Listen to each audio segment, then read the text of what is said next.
नमस्कार शेतकरी मित्रांनो, आज आपण पुन्हा आलियादर्गीच्या बाजारभावाबद्दल चर्चा करणार आहोत.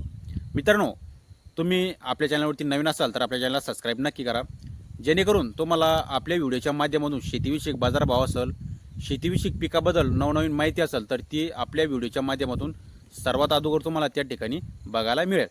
तर मित्रांनो, आज जी तारीख आहे तर ती 2 एप्रिल 2026 आज तारीख आहेत आणि आज रोजी जे बाजारभाव आहेत तर ते 38 रुपयापासून तर 39, 40, 41 रुपयाचे आज रोजी बाजारभाव चालू आहेत.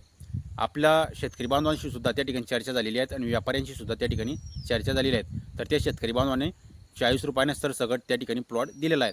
तर मित्रांनो, आता बऱ्याचशा ठिकाणी त्या थोडासा कमी बाजारभाव असू शकतो, म्हणजे 100, 200, 300 रुपयाचा फरक असू शकतो.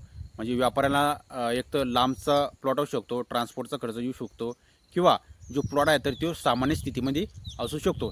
या हिशोबाने सुद्धा त्या ठिकाणी 100, 200, 300 रुपयाचा फरक असू शकतो. तर आता एप्रिल आणि मे महिन्यामध्ये बाजारभाव वाढू शकता का, असा प्रश्न बऱ्याचशा शेतकरी बांधवांना त्या ठिकाणी पडलेला आहे. तर मित्रांनो, आता एप्रिल आणि मे महिन्यामध्ये बाजारभाव वाढू शकता का, हा प्रश्न तुम्हाला सुद्धा पडलेला असेल. तर आता एप्रिल महिन्यामध्ये नव्यानं सुद्धा लागवड होणार आहेत आणि मे महिन्यामध्ये सुद्धा नव्यानं लागवड होणार आहेत. आता एप्रिल महिन्यात थोडीशी कमी लागवड आहेत, परंतु मे महिन्यामध्ये थोडीशी दाट लागवड होताना आपल्याला दिसणार आहेत. तर आता प्लॉट थोडीशी कमी होत चालली आहेत आणि मे महिन्यामध्ये जर का पूर्ण प्लॉट हे कमी झालेले असेल, मार्केटमध्ये माल हा कमी असेल, तर त्या ठिकाणी 500-600 रुपयाचा फरक आपल्याला बाजारभावामध्ये येऊ शकतो. म्हणजे बाजारभाव 500-600 रुपयाने वाढू शकता.